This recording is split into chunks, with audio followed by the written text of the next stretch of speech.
Buenos dias. It's Mariposa here. And, I just filmed an hour-long video and it came up blank, which it's been doing a lot lately. I said that I've been gang stalked and targeted.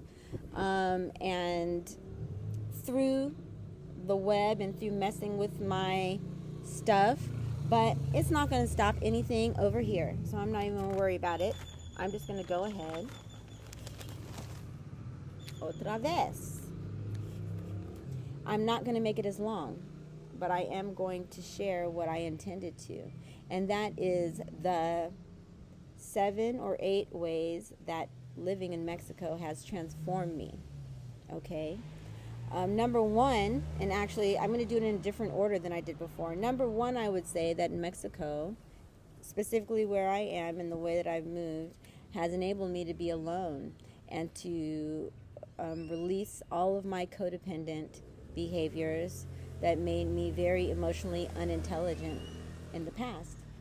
It has raised my standards for other people to enter my life because I'm perfectly happy alone. I'm not needing, and it has been a very safe landscape for me to develop that authority and sovereignty. Okay, that's number one.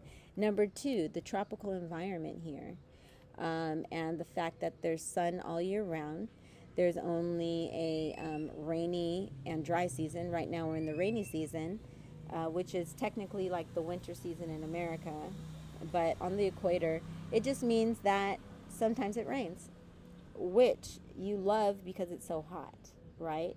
So I personally am more made for tropical weather, tropical flowers, tropical animals like iguanas, and I love the selva, which is the jungle. I lived in the jungle for 5 months here, and it is one of the places where I feel the most safe, like in a healthy way, because there's so much oxygen and there are no things like chemtrails and chemicals and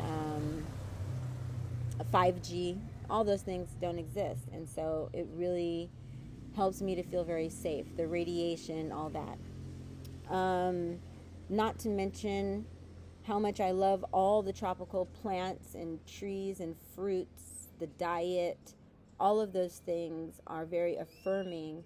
And being here where it's always sunny and where you can be outside all the time and have a walkable life and all that, it is like a daily lifestyle affirmation of abundance.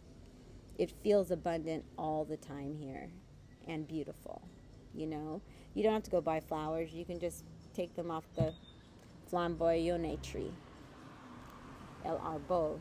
There are so many beautiful tropical plants that are all around, and the same with even the foods. Like, just coming from my yoga class, there's chaya, coconut, papaya, almond trees, citrus trees, plantain, guaya, guabana, which is sour sap, and the list goes on and on. Lots of pineapples, but you don't see pineapples because they're plants, they're not trees. So, but there are lots of just incredible selection of food all around. No one goes hungry here. I was also blessed to learn how to cook on a fire and just how to live more simply overall. Reconnecting to nature has been very much part of my healing. A lot of people would be afraid of living in the jungle, being in the jungle at night where no one's around. It took a lot of personal work. I had to talk to myself a lot, but it's all about faith and spirit and knowing that spirit is on your side. And any animal, spirit is controlling animals, so there's no reason why you should be afraid of something attacking you. When they do have jaguars in the jungle, I've never seen one out. I have come in contact with monkeys in the jungle unexpectedly, and it's a great experience. Okay, number 3, the Mayan people. I would say their example of the way that they love their families, how much dignity they have in their lifestyle, and they seem totally content with their lifestyle and like just their social reality. In contrast to when I was in Ghana, Ghana is also known as being a very peaceful place, but you would still see people have like negative interactions. And also they watched a lot of those negative like soap operas, what do they call them? I forget, like the Niger films and stuff like that, where they're always like doing juju and stuff like that. Like there's a lot more in the culture there about doing bad things to people passive aggressively, not where they know, but like, but here, no. I'm not saying that everyone's perfect, but I am saying that in the culture, people are more at ease with themselves. You can feel that. They don't need, where they even have time to be focused on trying to target other people. They just don't have energy for that. They're happy. It's abundant. What's the problem? I've never even seen anyone argue here. I've never seen people even use this kind of face to talk. I see men and women holding hands, old men and women holding hands, like people have been together forever. They're loving, they go bike riding and have fun together and doing their duties for their families. It seems to only be a joy. That's the only reflection I've gotten from my friends and anyone that I've seen around here. Mayan people are connected to nature and naturally spiritual people. And I love their example to have it around. There's no area where you see seedy type street behavior. There's no place where you go to see to get drugs or to see prostitutes on the street. I'm sure, there are places for tourists and stuff to get those things, but I'm saying that you don't see them. There are no profanities that are out in the open. People are very modest and humble and genuinely warm. They're very heart-centered. They're very woman-centered in their culture.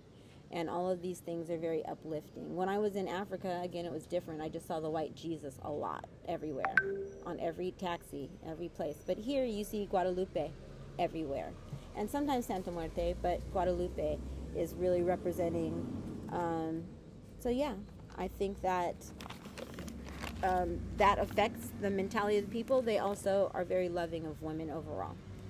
Number 3, the Temescal ceremony, which is like the traditional sweat lodge.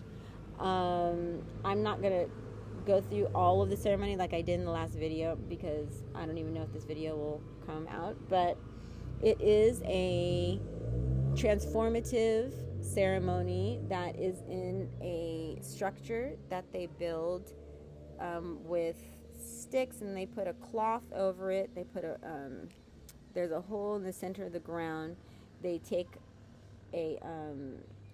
stones, which they call abuelitas, which means like the grandmothers, and they heat up the stones on a bonfire. They bring the stones inside and throw water on them, and it's the abuelitas that are supposed to be speaking to us. They use traditional herbs, rosemary, which is romero, ruda, which is rue, chamomile, and toronja, which is grapefruit.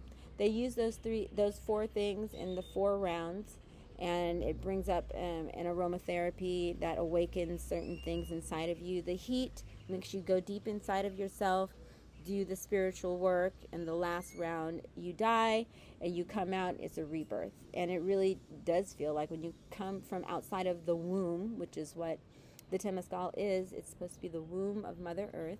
You're going back inside to be in the womb, to die, and then to be rebirthed again. And so it's very significant ritual that is very transforming.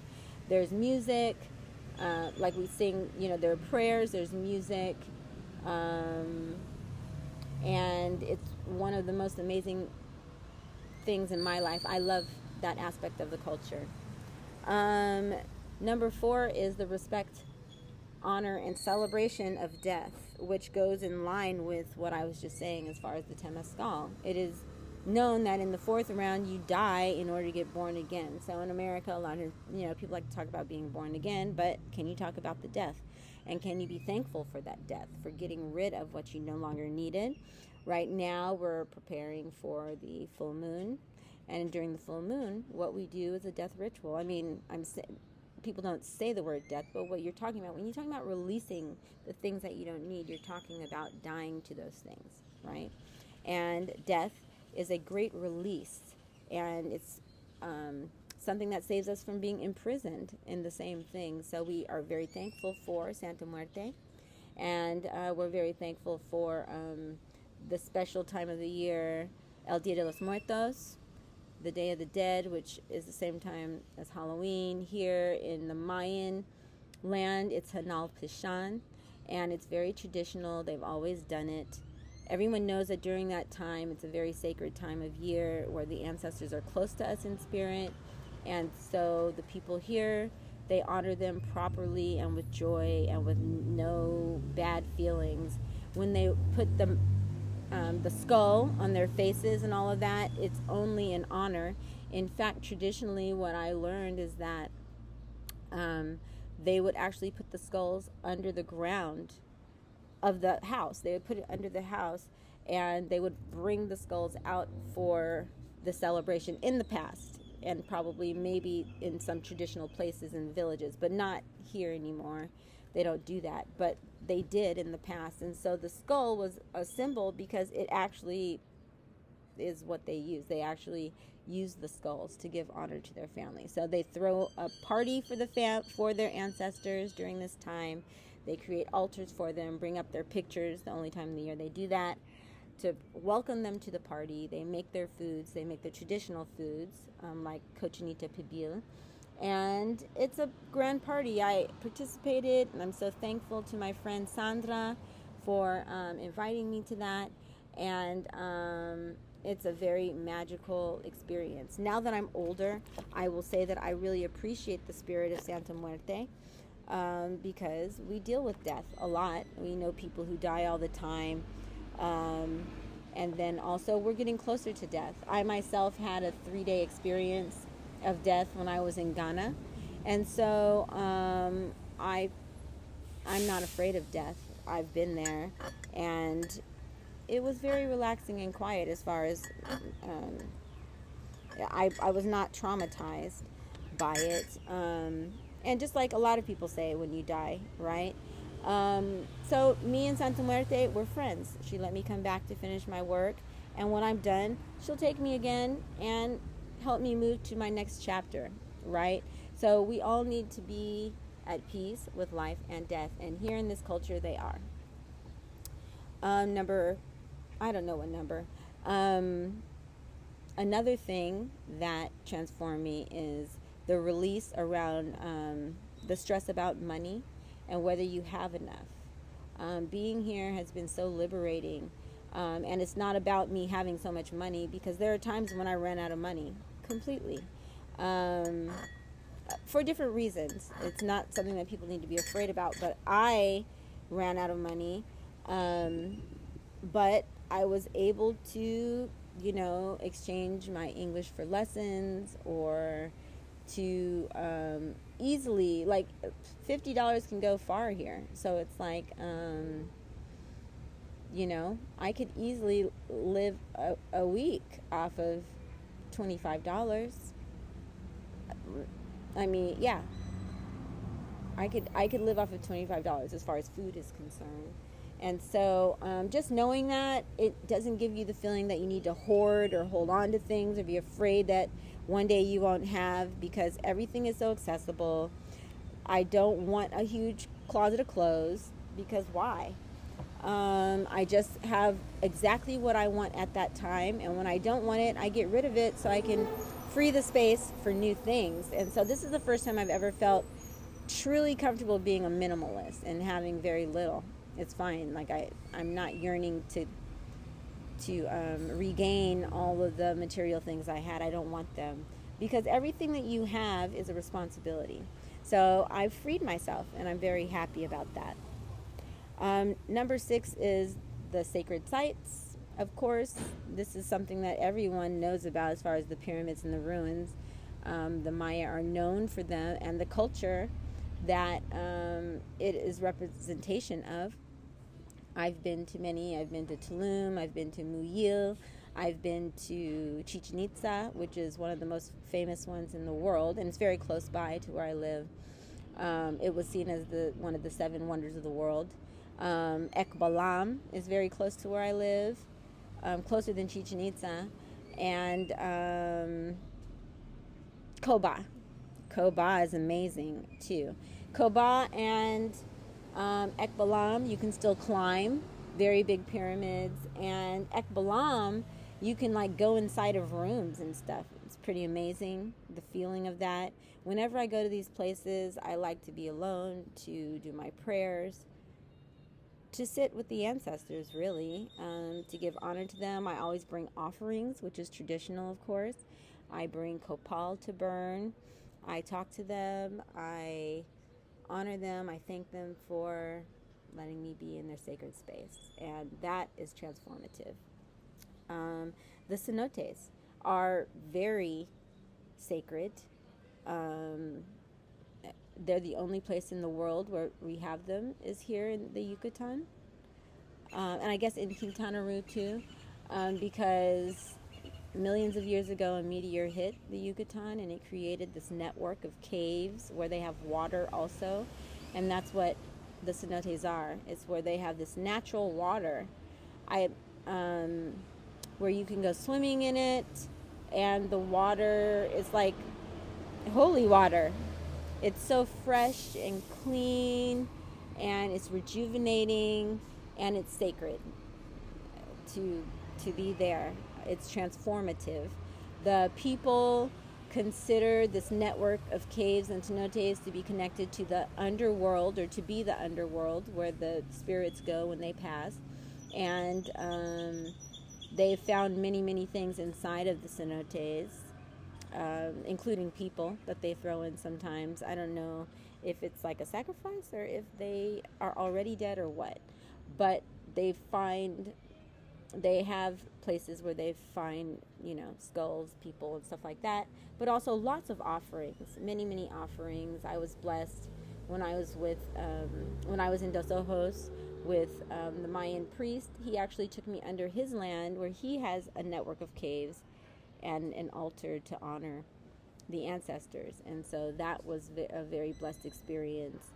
And as a spiritualist, this is something that I do. Not everybody wants to do these kinds of things. But for me, it's been transformative and important in my healing. These ancestor spirits have supported me in this journey and protected me. So I'm very thankful to the Mayan ancestors that have allowed me to be on their sacred land. Then also you have the historical sites like Cisal de San Bernardino, which are not so uplifting because they're actually they're sites where the people were tortured and subjugated under colonialism. And in Cisal specifically, it was especially violent. For 200 years is where they tortured the people and forced them to take Catholicism. And so going inside of there really transformed me because I could really feel the energy, and it was very clear what that place was, even though they honor it like it's like people still go to church in there on Fridays. I personally couldn't even continue the tour when I went to actually see the other side. I went to the courtyard with my son. After that, I was like, I can't do anymore. The energy was too dark, too heavy. I didn't want to do it. I was walking around low because I felt the heaviness of it, and I just had to leave. So those are the things off the top that I can say have been the most transformative for me. And I don't want to make this too long because I don't want to take the chance of the video not actually working. But I do healing transformational retreats, and if any of this sounds interesting to you, I encourage you to look into coming to beautiful Mexico. I myself can be your guide to show you all of the wonders of the things that I've been speaking of. It's very important. In order to have the experience that I've had, you would have to learn some Spanish, because there's value to being outside of the normal English tourist environments. It's a different culture altogether. And so I can be a mediator in that because I've learned Spanish well enough to move in all the parts and get the local prices and to deal with the local people all the time. They are my friends. And so I can save you money while having a transformative experience. Spiritual. It's a spiritual experience. So I welcome you to come and to be inspired by a different way of life, because there is a different way of life. There is something more than what you've already had. So you are welcome. Bienvenidos. Okay, so thank you so much for being here and for subscribing to my channel, for liking this video, and then also sharing it with other people who you feel it could benefit. I really, really appreciate you and love you for giving me your energy for receiving this message from me and valuing it. I really appreciate you. I know that it will not resonate with everyone, but for those that it does, it's because we're Spirit Tribe. That's all there is, you know. And I am very happy to be contributing to the tribe in this way and being on my divine assignment that I've been given. So thank you very much. I look forward to sharing much, much more in the near future. And so take care. Peace. Until next time. Hasta luego.